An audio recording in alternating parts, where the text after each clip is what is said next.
Welcome back, everyone. Hi. This is episode 3 of the Cruising Tea Ladies, and we are here for the episode of, what are we here Planning for, for a Planning for a cruise. cruise research, and this is Sharon's one. Oh, my favourite.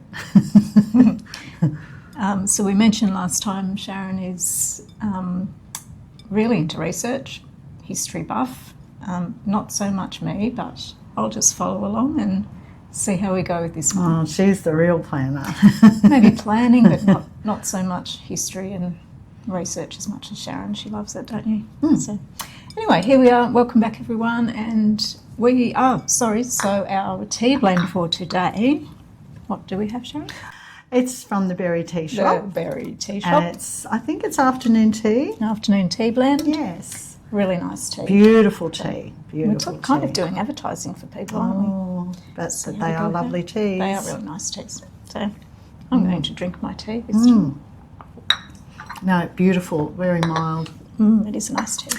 But we have something special to show you because Jodie's been given something that's very tea lady.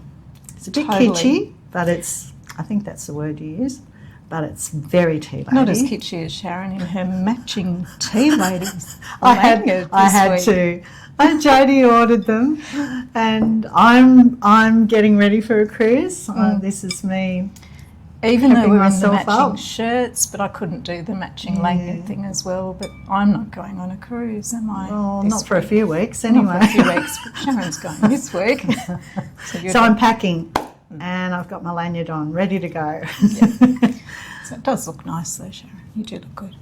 But going back to what I was given this week, if everyone's ready, I was given a tea cozy.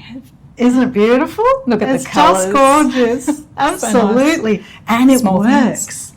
Truly. Yeah. The We've tea's been hot sitting here for, oh my goodness, nearly half an hour. Half It's an taken hour. us to get organised. and it's still hot. And it's still hot. And the excitement of a tea cozy.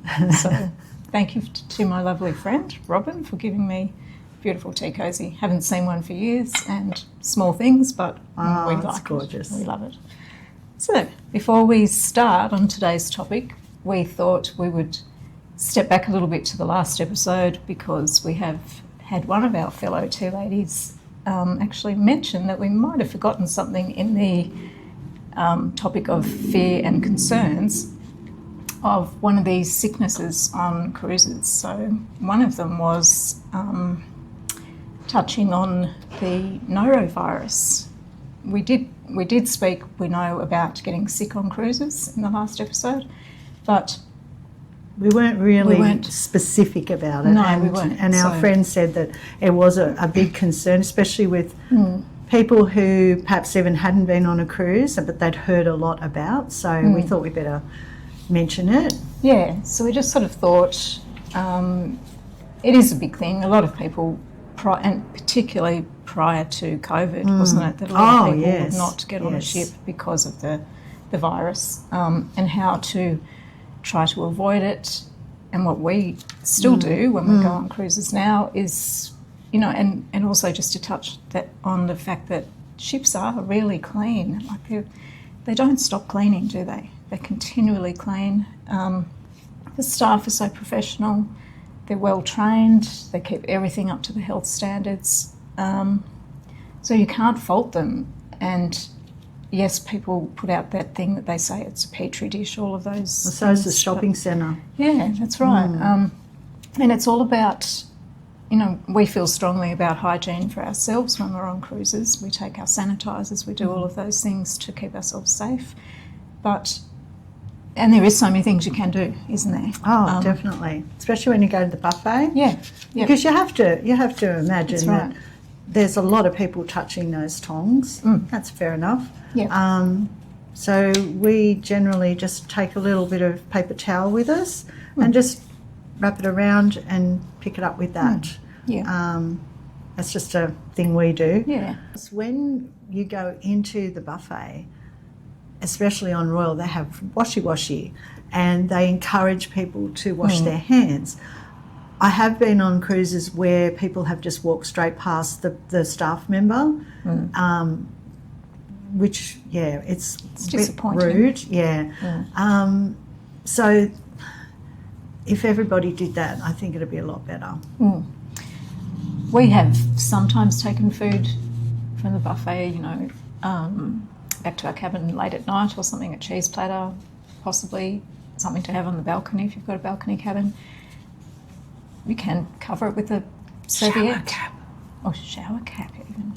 A new one. And just the simple thing, to cover it with something while you're in the lift if you're going to take a lift, not the stairs. Just for the sake of, in case somebody did cough and the lift is full.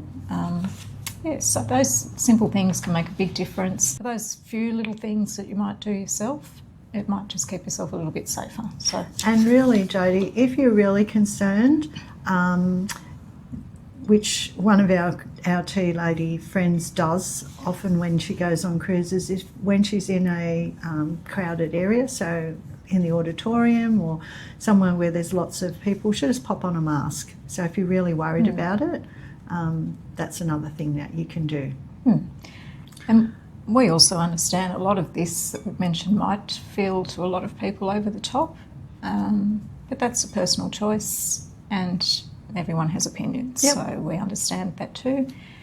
Right, let's get to the planning. Let's get to the planning. We just thought we'd mention that because one of our special tea lady friends mentioned to us they'd like us to mention it to everybody, so that's what we thought we'd put it out there for you. So planning, here we go. So we'll finish up with that part of the episode. Research. Here's the thing. Just do it. Just do it. Oh, is that it? That's the end. it. That's the end of the episode. Okay, all right. Well, next episode. Well, that's what Jodie and I have done before. We've not even met up. We just text one another. Did we do that recently? Yes, I think we did. Did we? Yes, and we just go, this looks good. How about that? And Let's then do it. an hour later we booked and then another an hour cruise, later so we booked another cruise. I don't even know why we did that, do we? And then our families go, not another cruise. When are you going? Oh, 2 weeks. When are you going on another one? Yes, so, if you want to go, just do it. But there is quite a bit of planning, obviously. And if you haven't done it before, there's a few little tips and Jodie will tell you a few things. Booking via a cruise line direct where possible is probably a top tip for us, but that's a personal choice because it can make it a lot easier to make changes generally as well. A trusted travel agent, though, on the other hand, there are some great travel agents out there. They're very knowledgeable and they will look after you. So if you're not comfortable at all and you're going into it with no knowledge or you just don't have that comfort zone to even give it a go to book it direct yourself, for sure, go through a travel agent. Oh, definitely. And some people, unlike us, who like actually doing the planning, who don't want to do that, just go through a travel agent. Yeah, they're terrific. They'll ask you what you want and they'll give you lots of hints and tips. It's only the only thing with that is just be mindful that they may not have the same experience in mind that you want for your holiday or for your trip.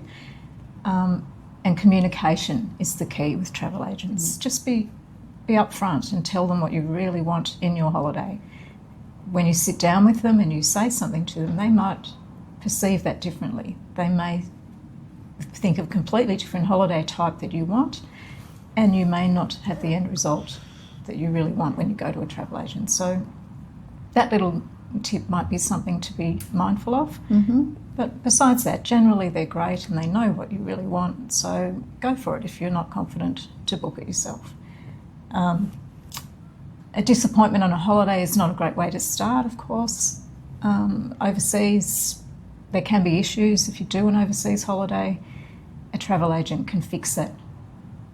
Of course, when you're overseas, you can make that call and they can fix it. If you're overseas and you've booked it yourself, it can be tricky, can be difficult, challenging, all of those things. But yeah, so that's those options. And when you're doing a big trip, Jodie, which is quite complicated, if you're not sort of like us who actually enjoy all the complications.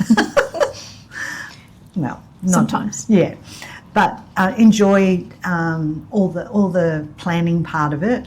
And you're really unconfident, like Jodie said, the travel agent would be the best bet, because once you start going from country to country, flight to cruise, or and back to excursions and things like that, you might start to get a little bit panicky about it all. So, That's right. especially if it's your first cruise, or you know, you haven't been on many cruises, I would actually advise a travel agent to start with, definitely. To start with, and then once you get more confident, Yeah. you might feel like you can do this yourself. Yeah, because there's lots of cruise vlogs and lots of Australian cruise vlogs now that, you know, have got a lot of information that you can. I've watched lots and lots of vlogs over the years from all different countries, and got lots of little tips from everyone, and sort of put it all together. So that's something else that, you know, well in advance of your cruise, just you know, park yourself in front of the TV and watch some cruises and cruise vlogs. Sorry, and really helpful. Yeah, really helpful. Third-party companies can also be great.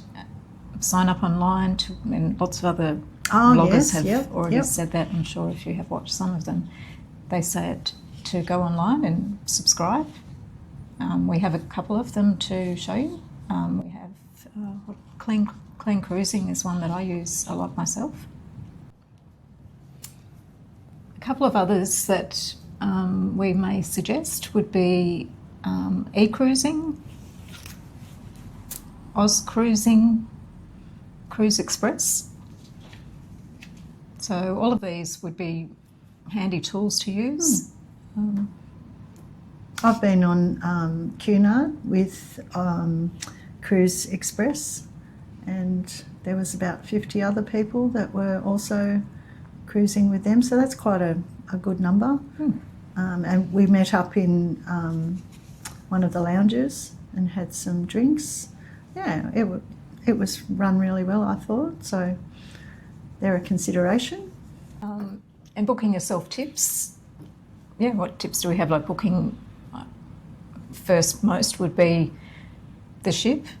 What about too the first season, or the first, say for instance, the ships just come out from the Trans-Pacific, and it's now the what do we call it, the Australian summer season. Once or the ship has just been announced as coming to Australia, that's generally when it's a little bit cheaper. Would you agree? If it's just at the beginning of that announcement? At the very beginning, possibly. Not always, but they have sales. But just keep an eye out. Very and those very end. those websites like Clean Cruising and that, they will have all the ships. That's one good thing. You can go on and have a look and see what all ships are offering. And the ports, the Clean Cruising website I tend to use a lot myself, just to see the whole breakdown and the ports and where, and the date order of when the ships are coming in. Because that used to be a concern, well, it's still a concern for Australian when you're sailing out of Sydney, because you might be at the International Cruise Terminal, or you might be at White Bay. And White Bay is just a little bit trickier to get to, that's all. Not a whole heap of difference, but you can, from where we are, we can just get on a train straight to Circular Quay, or straight to Central and then Circular Quay. So it's a lot easier to get there from the International Cruise Terminal. So that's just if you want to do that, that's all. True. Yeah. I've often been asked by friends as well that have not been on many cruises or starting to cruise, questions like if they see itineraries on two different cruise lines, and they might be a little bit similar in cost, but maybe one's a lot more than the other, but the itinerary is exactly the same, and they're not sure which ship to choose. How do you make that choice? How do you choose which cruise line? where do you sit with that, Sharon? Oh, well, if you're just starting out, I don't think it matters, because really you have to find that right fit for you, and the only way you can do that is to go on a cruise, and it doesn't really matter which ship you go on, you're going to have a good time anyway. It's only when you've been on quite a few then you suddenly go, oh, I like this ship for this reason, I like that ship for that reason, and so you really know then which one you would prefer to go on that itinerary.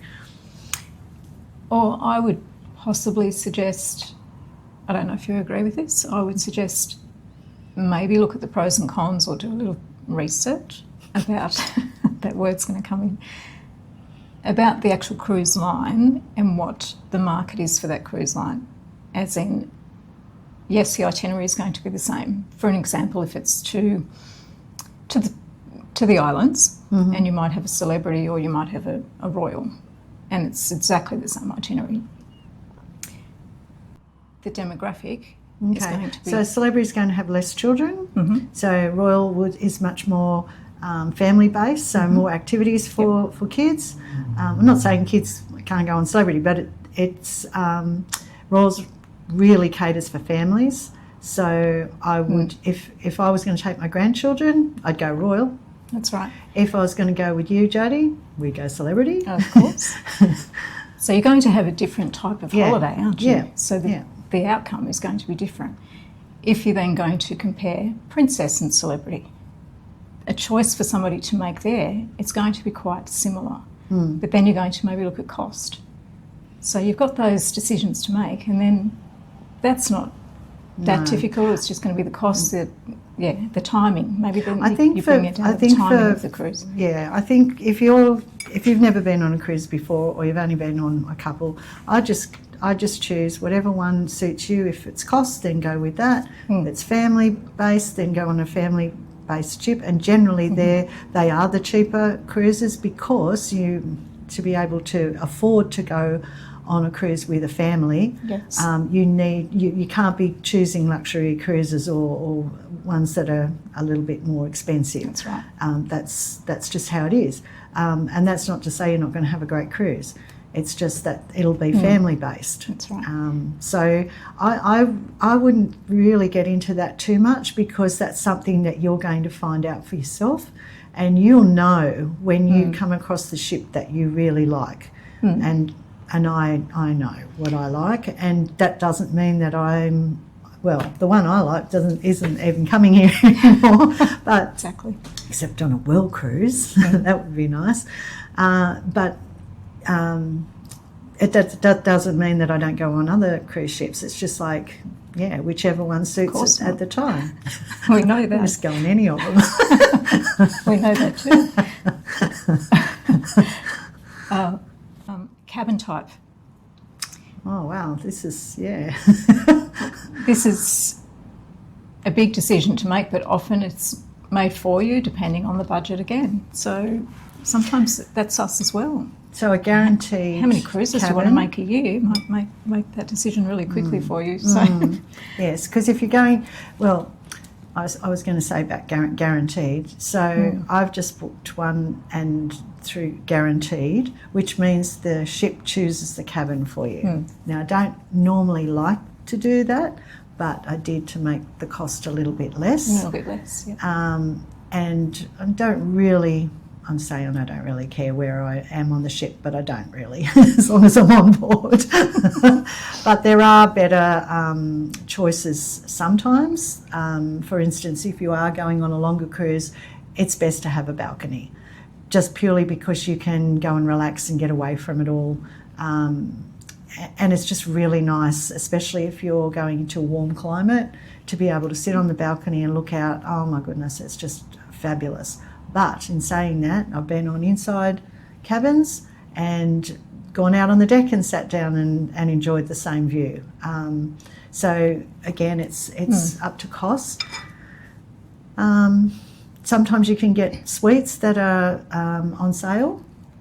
And the mistake I made was I took my son on Princess Cruise, and we had a suite. And then you expected all the cabins to be like that. No. Cruise first, No. cruise. Yeah. It's hard to go. It's hard to go back. But we definitely go on inside cabins, don't we? If we just want to get on a cruise, we don't care. We just we'll just do an inside. But it is nice to have the balcony, and I think for a family too, just to have a little bit of extra room, it's nice. So if you can afford to have a suite, you just get that extra room. Depending on which cruise line and costing, and if you might only do a cruise once every couple of years and you spend that extra money and it's worth it. Yep. But if not, if you frequent cruises, it depends how many you want to do. But there is a thing about cabins though, Jodie, positioning. There is. Especially if you're prone to seasickness or... It's really important, the location of your cabin, for many, many reasons, isn't it? If you... Sorry, I'm just going to have another cup of tea. Show that tea cozy. If you are able to choose the location of your cabin, there's many factors to look into. If you have a disability, then you need to be closer to the lifts to be able to access them quickly, I guess, because the ship's quite big sometimes, and even if you're finding it hard to walk, you've got mobility issues, being closer to those lifts is a good thing. But also being close to things like the buffet, if you wanted to use the buffet. Yep. And if your cabin is on, example, deck 2, and you do want to use the stairs for fitness, and you do regularly go to the buffet, that's a lot of stairs to use, and Sharon can actually explain that to you. We can show you. You really can't. Oh. Why can't you? So Sharon did do a great job this particular day, as we've just shown you. I was younger then. Oh, not much. She's very fit and No, I'm not. does enjoy doing those stairs, as you've just seen. Doesn't get any easier either. I don't know why. But we do it because we like to eat more cake, Oh dear. don't we? So, yeah, that's just an example. But, yeah, So if you're a first-time cruiser and you don't know how to look for those rooms, yes. where can you go and what can you do, Jodie? cruisedeckplan.com is a great tool to use, great website. Really good, actually. You can look at basically every ship there is and all their deck plans and look at all the cabins, and some of them even have photos, videos of the actual cabin, Yep. and see where they are on the ships.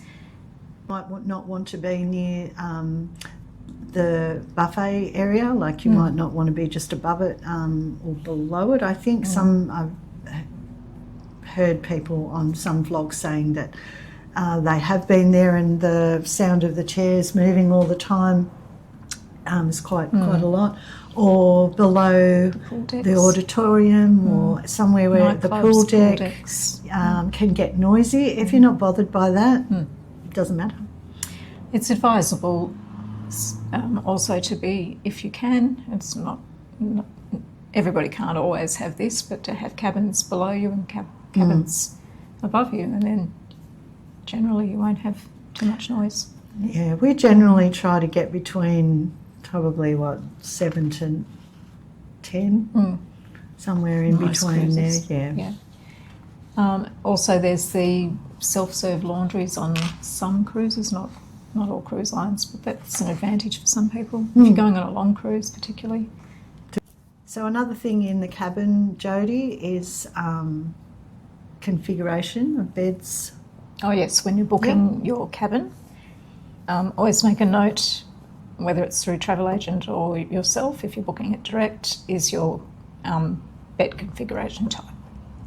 So that means if you want a twin beds or you want a double bed, king bed. it usually has double bed ticked, and you have to tick the twin beds if you want them separated. And if it's not if it's not arranged like that when you arrive, it's not a problem. Then No, you just ask your cabin steward they'll and fix they'll fix it up for you. it's not really an issue.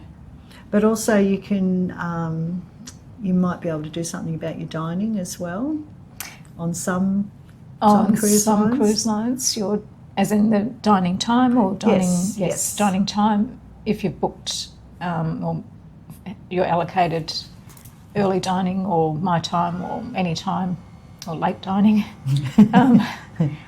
and it doesn't suit you once you've got on board, first day you can actually go up to the dining room and ask to possibly go on a wait list or have that changed, and they're really good. They normally will try to accommodate you.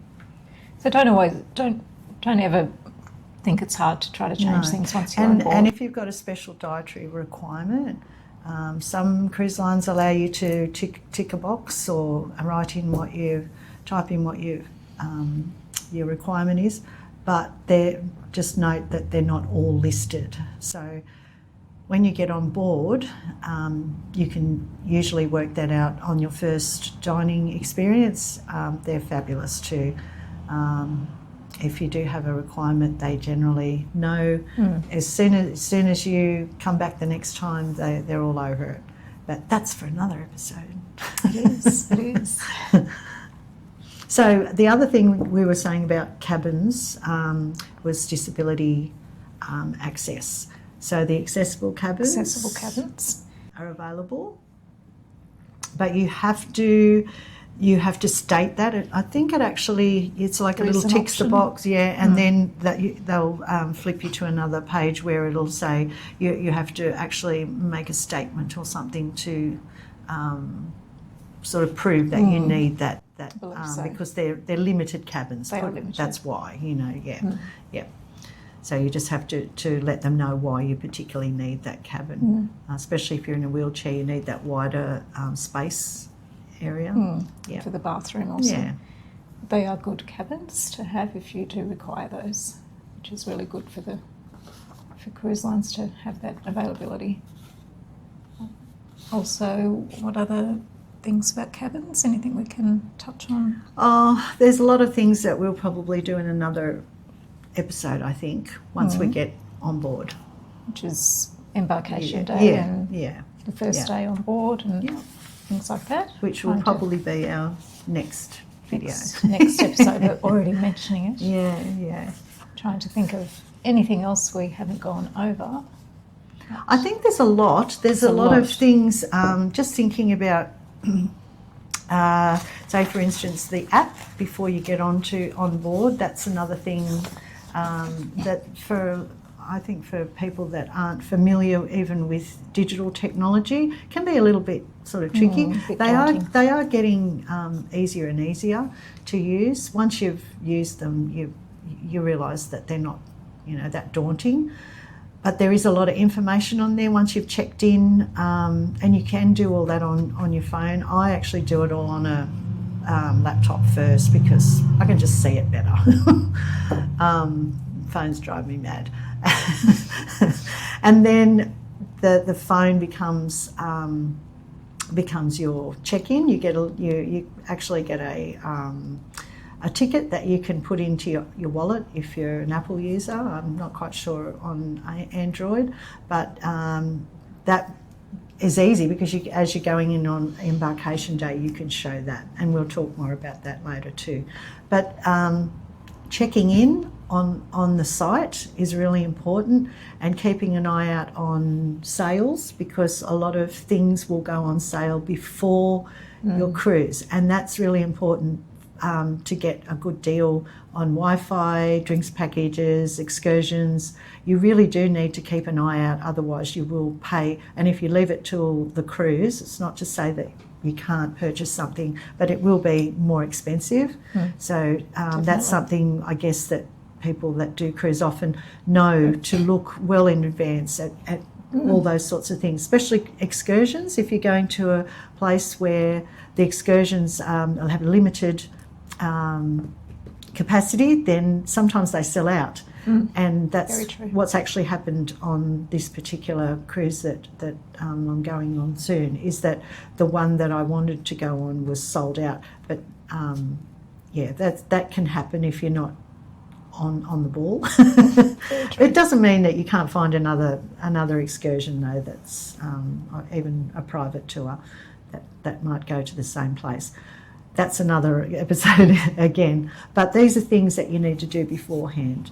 You need to obviously do things like printing off your luggage tags, getting closer to the cruise. But that's another sort of embarkation thing. But those things will come up, probably a month or so before the cruise. They do. They'll be available to you, and your cruise documents. Yeah. Also, researching not only just the cruise planning and excursion planning and everything else, your insurance research. Aha. That's So- that is important. It's important. Don't go without one. Don't go without it. No. We have mentioned that before. But also do research into the different companies. They will have all different prices, all different quotes. Just make sure you have ticked the box for the cruise cover. Yeah. So yeah, that's definitely. really, really important. Make sure you have that for sure. And, we do cover ourselves a lot, but we We do a multi-travel. do the multi for the for the year. year, but we do travel a fair bit. And that but way you're not paying for it. But that's only if you're going on quite a few. But if you're only going on one or two, you might want to just pay. just individual. Yeah, individually. Yes. And also to I just lost my train of thought. Well, you need to if you do have a medical a pre-existing medical condition, you need to state that, because if something happens and you haven't, you may not be covered. So it may up the price of the travel insurance, but that's the whole point of taking the travel insurance, is to cover yourself if you do fall ill. And it's not just medical, it can be things like cancelled cruises, luggage, loss of luggage, and all of those things. But just go in and, like Jodie said, have a look at all the different ones that are available, and they all have like a booklet that will run through everything. And I know it can be a bit of a pain, but you need to read through and see what each one, because every person is individual and they have their own needs. So what might suit one person might not suit you. So And if you can, take a hard copy with you, just so you have it, or hard copies of most of your documents on board with you. and It's always that's something safe. we'll talk more about in the next In the next episode. episode, It's important. Yeah. So I guess we don't have a lot more about research apart from well, It's there fun. is a lot. There is a lot. I mean, we actually put quite a lot of research into the actual places to see when you're in port. So if you even if you don't want to go on an excursion, you can just go and do your own thing. Sometimes what's available, you just go on the net and have a look.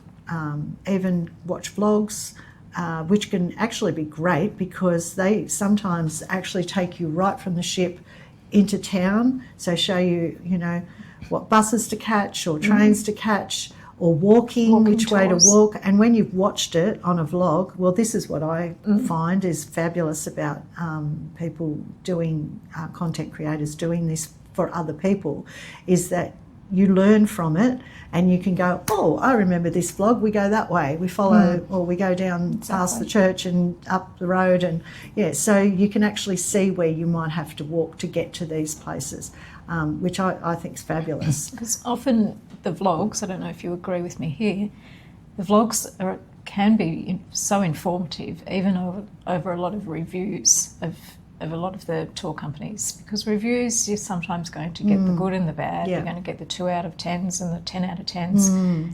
It's hard to make a decision, They're going isn't to it? be mixed from 2 weeks ago to 10 years ago. So you can sit there and look through reviews for an hour. That's but then true. you can look at vlogs, and they're often the real people telling you they've been there a week ago or been there 6 months that's ago. true. Yeah, But the vlogs are real, or even the walking tours, they're real because you're watching them doing it. So I kind of really enjoy the vlogs for that point. yeah. But that's a personal thing as well. So that's just where I'm at with the vlogs. But it's great. And like you said, the cruise. Oh, or we've got any some content we've got creators. some terrific ideas Yeah. from YouTube vlogs.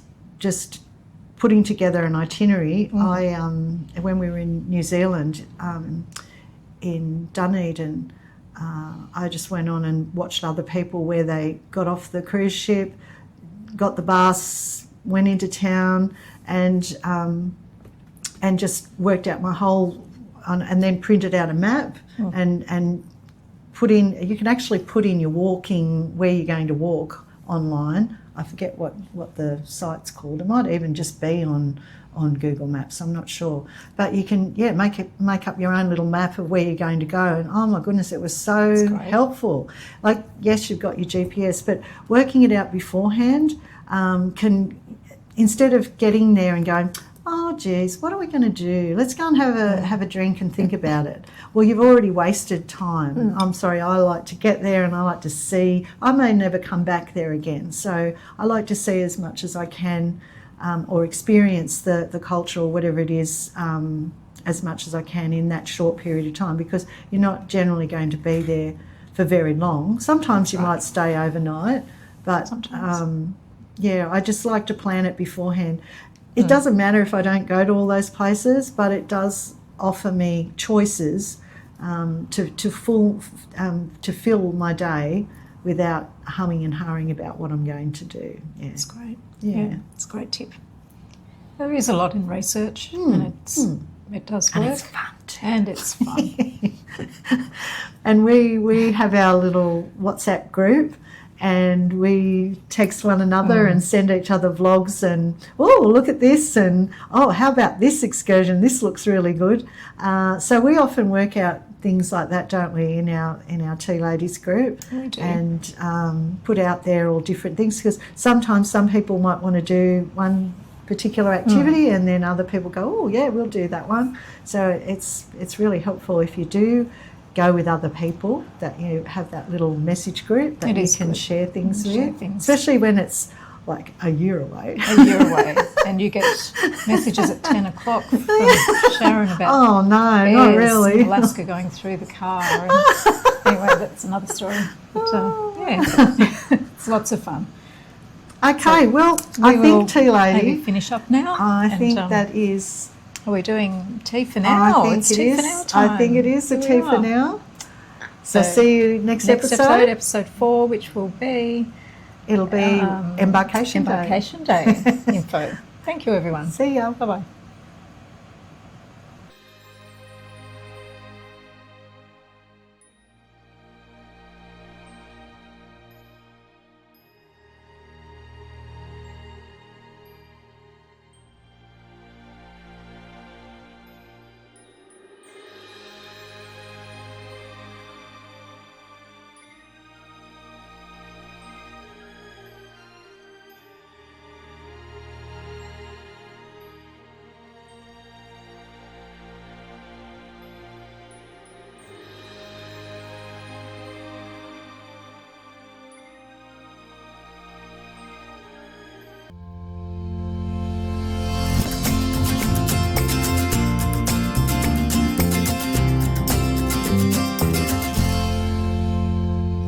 But one thing is, though, I've forgotten what I was going to say. I forgot what I was going to say now.